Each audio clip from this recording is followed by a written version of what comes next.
Hello everyone. Let us talk about a very important development in the region, the Myanmar's coup. Myanmar's coup happened in February 2021. We are on the end of 21 and it is really important to talk about the issues that had happened in this year. So talking about Myanmar's coup. So what happened was, as we all might be aware of, that the military took over the government, the NLD party, and it took over all the powers, and it just it imprisoned the major leaders of Myanmar. So that was a really drastic change in the region, and it was against democratic values. So Myanmar has always been a country of military power. It gained its independence in 1950s or near to that, but soon in 1960s the military took over, and it took over till 2010, and then the democratic parties came into power again. So from 2010 to 2021, democratic parties were in power, but now again in 2021, military has taken over. If we talk about the demographics and the political powers to the military in Myanmar, that then it is then in Myanmar's upper house and lower house have 25% of seats reserved for the military personals. So that's a huge number in policy making powers. But and it is also not good because if we talk about the democratic values, then only the ones who are elected, or majority of the people who are sitting in the policy making seats, they must be elected by people. But in Myanmar, the seats had been defaultly given to the military personnel. So that is really a thing of that that should be criticized. And the world leaders are reacting in many ways, although it has been a time of 10 months, and many statements have been out. But if we look uh, if we look the overall stance of country, then talking about India is having a very neutral stance. It has not started any such big dialogue with Nepal, with Myanmar, but it is not trying to be a very anti-military rule, because India has been a country who was maintaining very neutral stance pre 2010, when Myanmar was having military rule.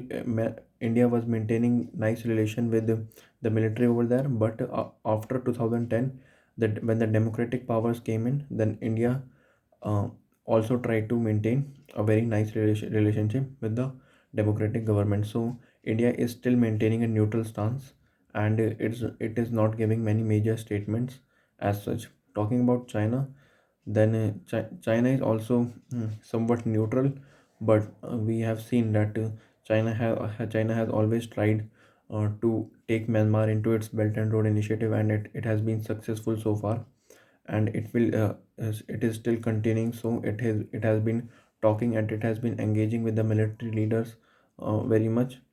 So China is having a very selfish kind of perspective. They are not seeking for any ideology like democracy and all. They are just seeing their benefit, and they're working towards that.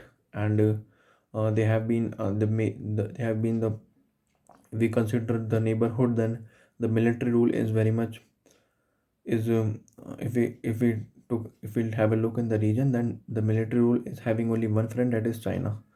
And talking about the Western powers, then the NATO, the Canada, USA, and the European countries, they are all criticizing this military takeover very much. And because those are the countries who support democratic values all the time, so they are very much criticizing it. So this was the overall view. And in region, if we see, then the military is not having any such challenge, because India is not being critical, and all the neighboring countries to Myanmar, like Thailand and Singapore and the countries in South China Sea, are maintaining neutral stance. So it's not a big problem for the military to to rule. And but there is a problem. The people inside, the people in the country of Myanmar are protesting, and they are being killed by the military. The military is doing air strikes, and the military is just bombing people, killing innocent people who are trying to protest. So that is not good at all, obviously. And I think that must be stopped as soon as possible. I don't know what is the UN doing, what is the what are the major organizations doing. I think the UN blue helmets, the UN peacekeeping force must be in Nepal now to get the situation stabilized and restore the previous government as soon as possible, because the lives of people in Myanmar is very much in danger. Moving on to what have happened.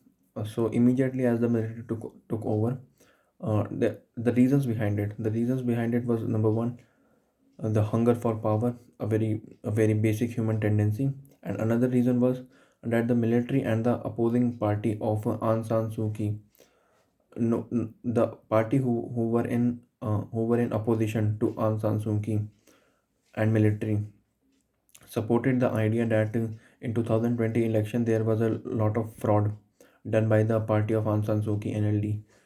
And but when the case was investigated, then the thing that came out was that was that there was no fraud as such, and there is no false votes that have been casted. But the military was not satisfied by the results of this investigation, and they took over, and they just declared 1 year emergency, and 1 year rule of military will be there. I think even after 1 year, the military will of course extend its period due to the hunger of power. But for of course one year, military is going to stay. Another thing, another reason can be said that the party of Aung San Suu Kyi NLD was was in favor of removing those 25% quota uh, in the upper house and lower house of Myanmar. So it was just when it so it was trying to remove that quota. So this was of course not a very nice idea for the military leaders, military general. So that was another reason. And the history also says that Myanmar has always been uh, ruled by the military. So these all were the factors that affected the coup of Myanmar. And so the conclusion that we can reach is that there must be some stabilization. The external power should work for the people. The people are working for them. They are very much inspired from Gandhian ideology, and they are doing their own civil disobedience movement. The people are not coming out of their home. People are not working, so that the military loses its power. So I think the people are doing a lot. Nationalist sentiments and the nostalgia for democracy is there in the people, and they are working for themselves. I think the external power should also work for them. UN should deploy the blue helmets there, and India and countries like India and US and the European powers should come together and at least speak, at least give statements, at least try to pressurize the military in Myanmar. And soon we will see that the democracy summit will take place in US. So this issue must be raised there, so that for the betterment of lives in people of Myanmar. So that was the whole condition about Myanmar military coup. Thank you very much.